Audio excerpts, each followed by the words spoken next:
और बच्चों, आज हमारा गुरुत्वाकर्षण का दूसरा सेशन है। ठीक है, आज हम लोग पढ़ रहे हैं गुरुत्वीय त्वरण, ग्रेविटेशनल एक्सेलरेशन। ठीक है, समय बर्बाद नहीं करेंगे, हम सीधे पहुंचते हैं। गुरुत्वीय त्वरण क्या है? ठीक है, लास्ट लेक्चर में हमने बताया था कि इस पूरे यूनिवर्स में अगर दो बॉडीज हैं, कहीं पर भी रखी जाए तो उनके बीच में एक फोर्स ऑफ अट्रैक्शन होगा, उनके बीच में एक आकर्षण बल होगा, जिसको हम लोगों ने नाम दिया था गुरुत्वाकर्षण बल। ठीक है, पृथ्वी भी हर बॉडी पर फोर्स लगा रही है, तो पृथ्वी के गुरुत्वाकर्षण बल की वजह से, पृथ्वी के गुरुत्वाकर्षण बल के कारण हर बॉडी में यहाँ पर एक त्वरण पैदा हो जा रहा है। उस त्वरण को कहा जाता है उस त्वरण को कह रहे हैं गुरुत्वीय त्वरण।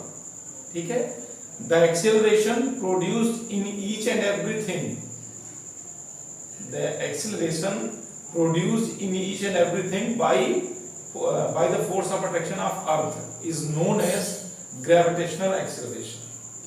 गुरुत्वीय त्वरण, अगर कोई बॉडी पृथ्वी की सतह पर रखी जाए, अगर किसी पिंड को पृथ्वी के सतह पे, सरफेस पे रख दिया गया है, तो उस पर कितना गुरुत्वीय त्वरण होगा? Small g equal to GME by R square. Capital ME mass of the पृथ्वी का द्रव्यमान है, जिसका लगभग मान है 6 × 10⁻24 kg। RE radius of earth, पृथ्वी की त्रिज्या है, जिसकी वैल्यू है 6400 किलोमीटर या 6400 × 10⁻³ मीटर। यहाँ पर कैपिटल G सब जान रहे हैं। कैपिटल G है यूनिवर्सल ग्रेविटेशनल कांस्टेंट, यानी सार्वत्रिक गुरुत्वाकर्षण नियतांक। लास्ट लेक्चर पर चर्चा हुई थी इसकी। ये मास के टर्म्स में फॉर्मूला लिखा गया है। अगर इसको डेंसिटी के टर्म्स में लिखें, पृथ्वी के घनत्व के पदों में लिखें, क्योंकि पृथ्वी को हम गोला मानते हैं, एक बॉल जैसी है पृथ्वी, जिसकी रेडियस है 6400 किलोमीटर। इस आधार पर अगर इसकी वॉल्यूम निकालें तो उसकी डेंसिटी बताई जा सकती है मास के टर्म्स में। देखिएगा, मास इक्वल टू होता है वॉल्यूम इनटू डेंसिटी, आयतन गुणे घनत्व। और पृथ्वी गोलाकार, इसलिए गोले का आयतन होगा 4/3 पाई r³। लेकिन यहाँ रेडियस कितनी है?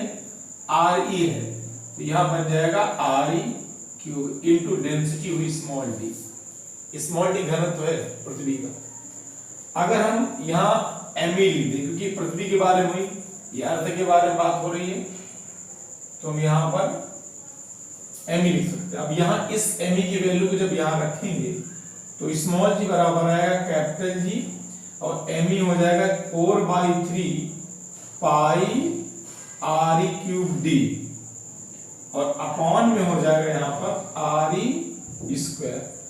ये पावर कैंसिल कर देगा, तो स्मॉल g बराबर आएगा स्मॉल g बराबर आएगा कैपिटल G इंटू 4/3 पाई RED। ये दो फार्मूले आपके पास जो स्मॉल g का रिलेशन बताते हैं। कई बार एग्जाम में क्वेश्चन आया हुआ है कि स्मॉल g की वैल्यू किन किन बातों पर डिपेंड करती है।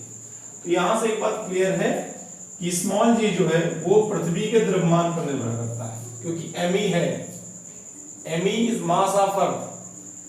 जिस प्लैनेट में हम पृथ्वी की बात कर रहे हैं, इसमें पृथ्वी की बात ही बोलेंगे, अदरवाइज यहाँ पर मास m जो है वो किसी प्लैनेट का मास हो सकता है। G का मान प्लैनेट के मास पर होगा, प्लैनेट की रेडियस पर होगा, प्लैनेट की डेंसिटी पर। तीन बातों पर G का मान डिपेंड करता है, पृथ्वी की त्रिज्या पर, पृथ्वी के घनत्व पर, और पृथ्वी के द्रव्यमान पर। ये तीन पैरामीटर हैं जिन पर स्मॉल d डिपेंड करता है, स्मॉल g डिपेंड करता है। कैपिटल G तो यूनिवर्सल कांस्टेंट है। क्लियर हुआ बात हमारा? यहां से अगर आप रिलेशन देख रहे हैं G और RE का, तो यहां पता लगेगा स्मॉल g प्रोपोर्शनल 1/R²। यहां से वही रिलेशन अगर आप देखते हैं तो स्मॉल g प्रोपोर्शनल आएगा RE। बट ये रिलेशन तभी लगेगा जब मास कांस्टेंट बताया जाए। कोई क्वेश्चन आता है और उसमें लिखता है कि द्रव्यमान नियत है, तो आप सीधा रिलेशन लगा सकते हैं R का इससे।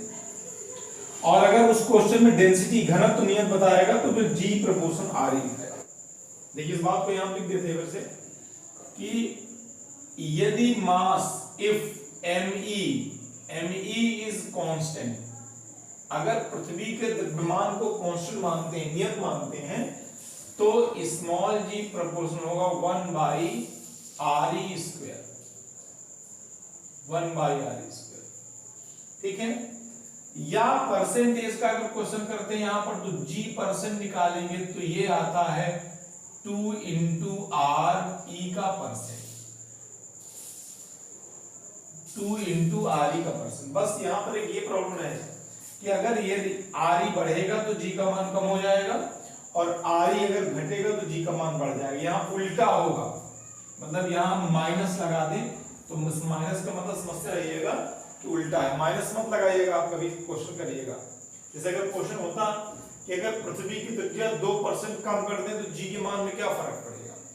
अगर पृथ्वी की त्रिज्या 2% कम करी जाए, अगर ये 2% कम हो जाएगा तो ये g के मान में कितना चेंज आएगा, 4% का। लेकिन 4% क्या होगा, ये 4% की वृद्धि, क्योंकि उल्टा होगा। re में जो परिवर्तन किया है उसका उल्टा हो जाएगा g में। अगर re बढ़ाओगे तो g का मान कम होगा, और re घटाओगे तो g का मान बढ़ जाएगा। लेकिन ये तभी एप्लीकेबल है जब मास को कांस्टेंट यानी स्थिर बताया जाता है। अगर कोई क्वेश्चन दिया जाए और उसमें मास का जिक्र किया ही ना जाए, या कुछ भी ना कहा जाए क्वेश्चन में, सीधे कह दे कि भैया re को इतना इतना कर रहे हैं तो g में कितना फर्क पड़ जाएगा, तब भी आप इस फार्मूले को ही यूज करेंगे, ध्यान रखिएगा।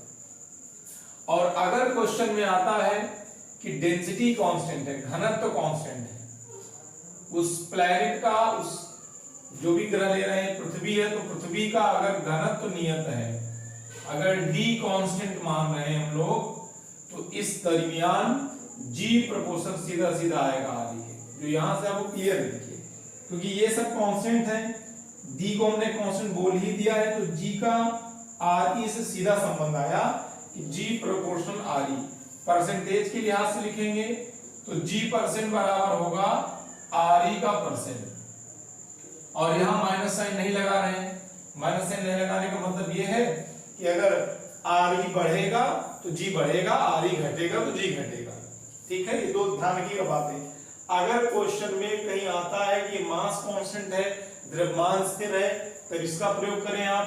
अगर आता है क्वेश्चन में कि घनत्व स्थिर है तो आप इसका प्रयोग करें।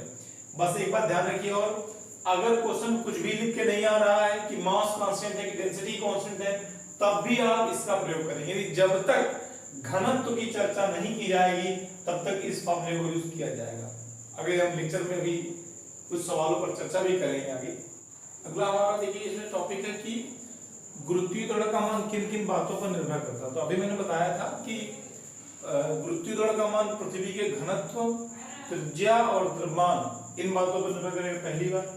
दूसरा, पृथ्वी तल से ऊपर जाने पर, पृथ्वी तल से ऊपर जाने पर गुरुत्वीय त्वरण का मान घटता है। ठीक है, अगर मान लीजिए पृथ्वी की सतह पर गुरुत्वीय त्वरण g हो, अगर हम ये कह दिया है ये पृथ्वी है हमारी, और पृथ्वी की सतह पर ये सरफेस है, यहां पर गुरुत्वीय त्वरण का मान g है, और पृथ्वी तल से h ऊंचाई पर, पृथ्वी तल से h ऊंचाई पर किसी बॉडी को ले जाएं और यहां गुरुत्वीय त्वरण कितना हो जाए, g डैश हो जाए, तो g डैश अपान g बराबर होगा 1/1 + h/re का होल स्क्वायर। ठीक है, एक सिंपल सिंपलीफिकेशन के बाद इस सूत्र को निकाला गया है। इसमें भी शर्त क्या आई, अगर h लेस देन re हो, यानी पृथ्वी की जो ऊंचाई है, जो ये हाइट है, वो पृथ्वी की त्रिज्या की तुलना में काफी कम हो, तो उस दशा में ये फार्मूला बायनॉमियल थ्योरम की मदद से, द्विपद प्रमेय की मदद से कुछ इस रूप में लिखा जा सकता है। ये काफी इंपॉर्टेंट फार्मूला है। ठीक है, फिर है पृथ्वी तल से नीचे जाने पर भी गुरुत्वीय त्वरण का मान कम हो जाता है। अगर पृथ्वी तल पर g का मान g हो, मतलब गुरुत्वीय त्वरण का मान g हो, और पृथ्वी सतह से, पृथ्वी के सरफेस से x गहराई पर, हमने h नहीं बोला, हमने यहाँ x बोला है, x गहराई पर गुरुत्वीय त्वरण का मान g डैश हो, तो g डबल डैश हो, तो g डबल डैश बराबर होगा g1 - x/re। ठीक है, देखिए अभी फॉर्मूला हमने पढ़ा कि सरफेस से h ऊंचाई पर, पृथ्वी की सतह से h ऊंचाई पर गुरुत्वीय त्वरण कितना हो, g डैश बराबर g1 - 2h/re, और पृथ्वी के नीचे जाने पर अगर x गहराई गए हैं तो गुरुत्वीय त्वरण हो जा रहा है g डबल डैश, और जिसका मान लिखा है g1 - x/re। क्वेश्चन बनता है यहां से कि पृथ्वी तल से ऊपर जाने पर जी के मान में ज्यादा चेंज होता है कि नीचे जाने पर जी के मान में ज्यादा चेंज होता है। तो अगर आप इन दो इक्वेशन को फॉलो करते हैं, देखिए ये मान लीजिए इक्वेशन पहला था मान, ठीक है, और ये हमारा इक्वेशन 2 है। अगर इन दोनों को आप सेम कर दें, थोड़ी देर के लिए हमने मान लिया कि जी डबल डैश जो है वो जी डैश के बराबर है। अगर ये हम मानते हैं यहाँ पर कि जी डैश बराबर जी डबल डैश है, जब बराबर करेंगे देखिए जी कैंसिल हो जाएगा, दोनों से 1 कैंसिल हो जाएगा, आर ई कैंसिल हो जाएगा, माइनस खत्म हो जाएगा। सिंप्लीफिकेशन करने का सीधा आ गया x बराबर 2h, x बराबर 2h। इसका मीनिंग देखिए क्या है। अगर मान लीजिए आप h बराबर 100 मीटर रखते हैं, थोड़ी देर के लिए हमने बोला, तो x की वैल्यू कितनी आएगी, 200 मीटर आएगी। इसका ये मतलब है कि पृथ्वी तल से अगर 100 मीटर ऊंचाई पर जाते हैं आप और g के मान में कुछ परिवर्तन होता, कुछ कमी आती है, उतनी ही कमी के लिए पृथ्वी तल से कितना नीचे जाना पड़ेगा आपको, 200 मीटर जाना पड़ेगा। एक बार फिर सुन लीजिए कि मान लीजिए क्योंकि ऊपर और नीचे दोनों स्थितियों में जी का मान बराबर आ रहा है, अगर 100 मीटर ऊपर जाने पर जी के मान में कुछ परसेंट की कमी आई है तो निश्चित रूप से 200 मीटर नीचे जाने पर उतनी ही कमी होगी। यानी परिवर्तन कहां ज्यादा हो रहा है, 100 मीटर ऊंचाई पर हो रहा है, क्योंकि यहाँ 100 में उतनी कमी हो जा रही है और यहाँ पृथ्वी तल से 200 मीटर नीचे जाना पड़ता है तब उतनी कमी हो रही है। ठीक है, तो इसका मतलब है नीचे जाने की अपेक्षा पृथ्वी तल से ऊपर जाने पर जी के मान में ज्यादा कमी होती है। देखिए क्वेश्चन यहाँ पर है कि किस स्थिति में गुरुत्वीय त्वरण सबसे कम होगा।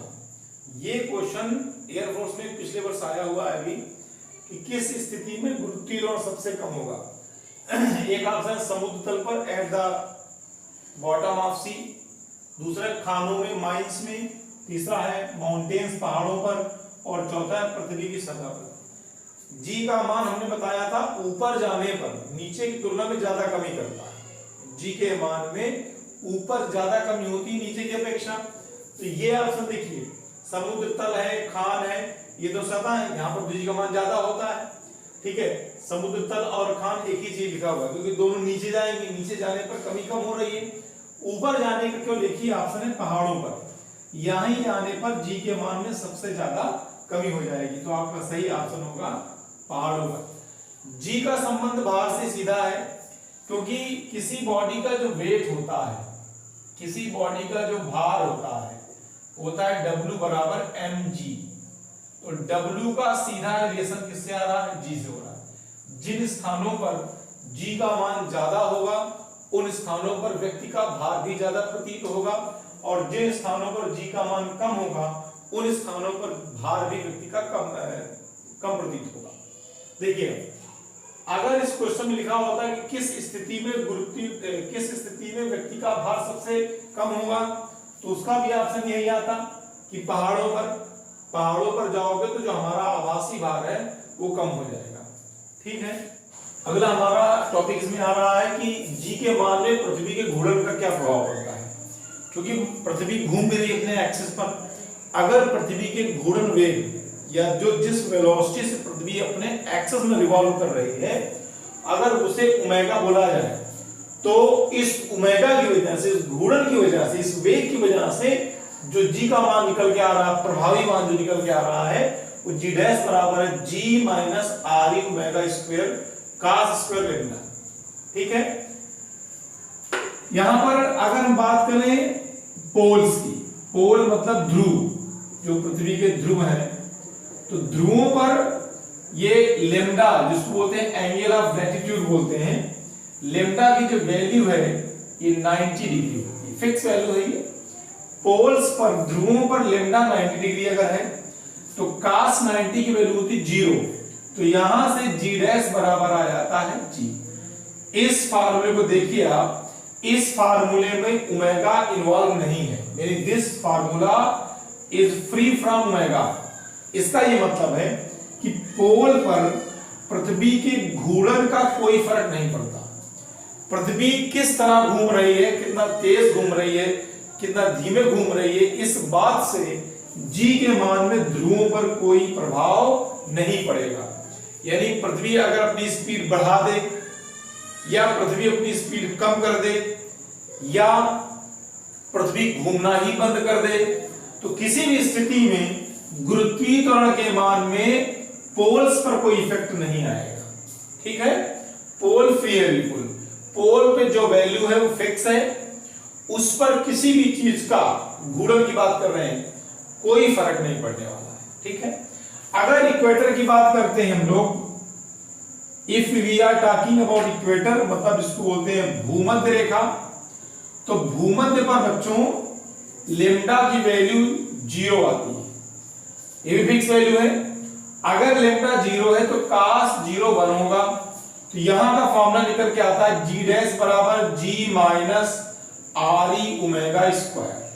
यानी इस फार्मूले में, इस भूमध्य रेखा के फार्मूले में यहां पर ओमेगा इन्वॉल्व है, यानी यहां ओमेगा का फर्क पड़ेगा।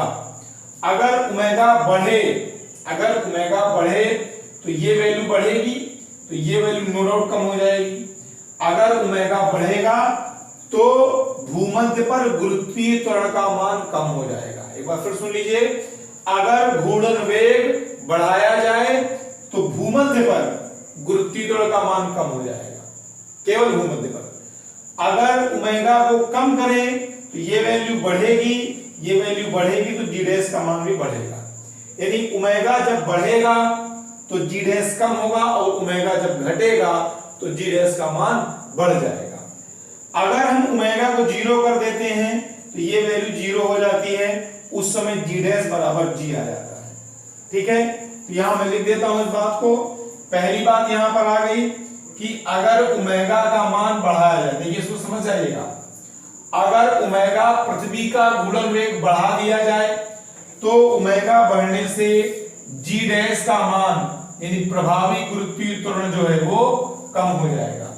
ओमेगा बढ़ाएंगे, पृथ्वी का घूर्णन वेग बढ़ाएंगे तो गुरुत्वीय त्वरण का मान भूमध्य रेखा पर घट जाएगा। ये केवल इक्वेटर की बात कर रहे हैं हम लोग यहां पर। दूसरी बात है, अगर ओमेगा को कम करेंगे तो नो डाउट जी डैश का मान बढ़ जाएगा, उल्टा हो गया। अगर ओमेगा के मान को कम करेंगे तो जी डैश का मान बढ़ जाएगा, गुरुत्वीय त्वरण बढ़ेगा। और अगर हम लोगों ने ओमेगा की वैल्यू को 0 कर दिया, अगर गुरुत्वीय त्वरण के मान को 0 कर दिया तो जी डैश का मान बढ़ेगा निश्चित रूप से, और बढ़ करके ये मैक्सिमम हो जाएगा, क्योंकि जी डैश बराबर जी मैक्सिमम वैल्यू होती है, इससे अधिक नहीं हो सकती कहीं भी। इस स्थिति में जब ओमेगा का मान 0 हो जाएगा, जब पृथ्वी घूर्णन करना बंद कर देगी, जब पृथ्वी घूमना बंद कर देगी, उस अवस्था में भूमध्य रेखा पर गुरुत्वीय त्वरण का मान अधिक हो जाएगा, सबसे अधिक हो जाएगा या अधिकतम मान के बराबर हो जाएगा। और किस रेशियो से या कितनी वैल्यू से बढ़ेगा, तो इतना ही तो बढ़ेगा।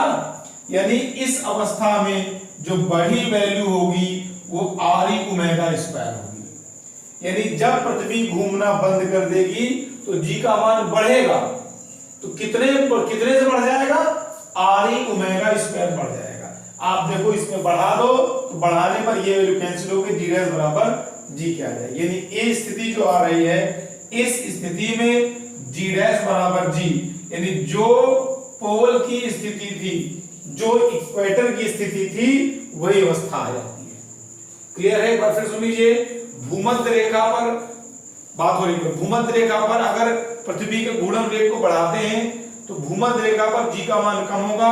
अगर पृथ्वी के घूर्णन वेग को घटाते हैं तो भूमध्य रेखा पर जी का मान बढ़ जाएगा, और अगर पृथ्वी घूमना बंद कर देती है तो भूमध्य रेखा पर ही जी का मान बढ़ेगा, और बढ़ने वाली वैल्यू होगी आर ई ओमेगा स्क्वायर।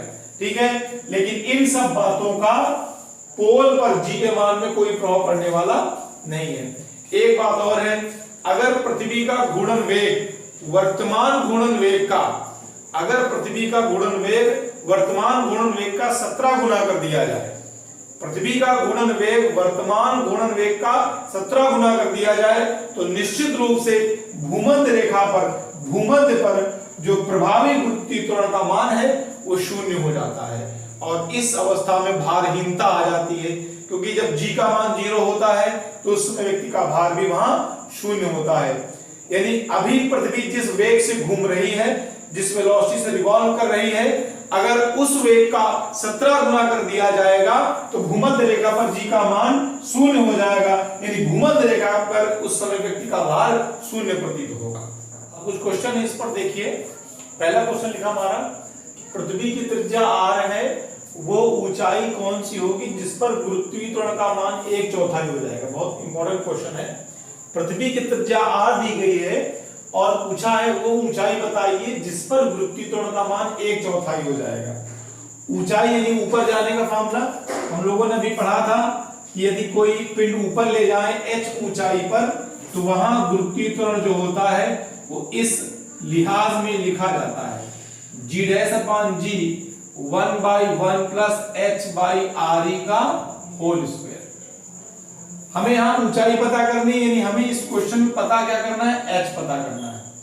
और यहाँ त्रिज्या r दिया, हम लोग r लिखते हैं बट क्वेश्चन में r दिया हुआ है, यानी हम r के स्थान पे क्या लिख सकते हैं, r लिखेंगे। और g का मान कितना हो जा रहा है, 1/4। यानी ये जो वैल्यू दी है 1/4, ये g' का मान दिया है। क्वेश्चन में दिया है कि जो गुरुत्वीय त्वरण होगा वहां h ऊंचाई पर, मान लीजिए g' है, वो 1/4 हो जाएगा। किसका 1/4 हो जाएगा, इस वैल्यू का, यानी g का 1/4 हो जाएगा वो उस ऊंचाई पर। ठीक है, तो ये वैल्यू आप यहां रखें तो ये हो जाएगा g/4, g' की वैल्यू, और ये g है ही है, ये हो जाएगा 1/1 प्लस h/re, re जगह r लिख दिया है, ये कैंसिल हो गया। इधर 1/4 आया, स्क्वायर है, यहाँ स्क्वायर रूट के लिया, वर्गमूल ले लें, 1/4 का वर्गमूल आया 1/2, और यहां आया 1/1 प्लस h/r, ये इधर गया, इधर आया, ये आया 1 प्लस h/r, और ये आया 2, ये 2 उधर चला गया तो h बराबर क्या आ गया, r आ गया। तो आपका सही ऑप्शन क्या है, तीसरा आपका सही ऑप्शन है, h बराबर r। यानी पृथ्वी के सतह से आप अगर r ऊंचाई तक, जहां r त्रिज्या है पृथ्वी की, r ऊंचाई तक जाएंगे तो g का मान उस ऊंचाई पर कितना हो जाएगा, 1/4 हो जाएगा, 1/4 हो जाएगा। दूसरा क्वेश्चन लिखा देखिए, दो ग्रहों की त्रिज्याओं का अनुपात 2:3 है और घनत्व का अनुपात 3:2 है। इनकी सतहों पर गुरुत्वीय त्वरण का अनुपात क्या होगा। मतलब दिया है कि दो प्लैनेट्स हैं, उनकी रेडियस का जो रेशियो है 2:3 है और डेंसिटी रेशियो 3:2 है, तो ग्रेविटेशनल एक्सेलरेशन का रेशियो क्या होगा। अभी आप हमने रेडियस और डेंसिटी के टर्म्स में g की वैल्यू बताई थी, याद होगा आपको, हम लिखा था वहां पर g बराबर लिखा था 4/3 पाई RED, याद है, लिखा था हमने 4/3 पाई RED। अगर आप देखें यहां पर g प्रोपोर्शन होगा RED, यानी रेडियस और घनत्व के टर्म्स में g को इस तरह लिखा जा सकता है। अगर दो प्लैनेट्स हैं तो वहां पर मान लो ग्रेविटेशनल एक्सीलरेशन g1 और g2 है, अगर तो g1/g2 इसको लिखेंगे r1d1 बाई r2d2, या इसको और अच्छे से लिखें तो r1/r2 इंटू d1/d2। ये जो दिया हुआ क्वेश्चन में, यही तो दिया है कि दो ग्रहों की त्रिज्याओं का अनुपात, यानी ये दिया है r1:r2। मैं यहां लिख देता हूं कि ये आपको दिया है r1:r2 2:3 और डेंसिटी दी हुई है 3:2, यानी d1:d2 दिया है 3:2। ठीक है, यानी r1/r2 2/3 है और d1/d2 3/2 है। तो इसकी जगह पर लिखेंगे 2/3 और इसकी जगह पर लिखेंगे 3/2, तो कुल मिला के कैंसिल हो जाएगा, क्या आएगा बेटा, 1 आ जाएगा। तो जो रेशियो आएगा उन ग्रहों पर घनत्व गुरुत्वीय त्वरणों का वो कितना आएगा, 1। तो इस लिहाज से ऑप्शन कौन सा होगा बेटा, 1। अगला तीसरा क्वेश्चन देखिए, यदि पृथ्वी का घनत्व 4 गुना बढ़ा दें और त्रिज्या आधी कर दें, डेंसिटी 4 टाइम्स करी जा रही है और रेडियस को आधा करा जा रहा है, तो हमारा भार कितना हो जाएगा? ठीक है, भार बराबर, देखिए घनत्व और रेडियस के टर्म्स में, क्योंकि भार होता है mg, यानी भार को डिसाइड कौन करेगा? g। तो g का फॉर्मूला हमने अभी बताया था इसके पहले क्वेश्चन में, ऐसे ही तो लिखा था हम लोगों ने कि g proportion re into D. अब d कितना हो रहा है? 4 गुना, तो d की जगह रख दिया 4 हमने, और re कितना हो रहा है? रेडियस हो रही है आधी, तो यहां लिख दिया हमने आधा। ठीक है, तो g आ गया कितना बेटा? 2 टाइम्स आ गया, दुगना हो जाएगा। g का मान कितना हो जाएगा? दुगना। तो हमारा भार भी कितना हो जाएगा बेटा? दोगुना हो जाएगा। हमारा ऑप्शन सही होगा सेकंड। ठीक है, तो इसी श्रृंखला को कल हम आगे फिर बढ़ाते हैं। बहुत बहुत धन्यवाद। Enjoy this session. जय हिंद।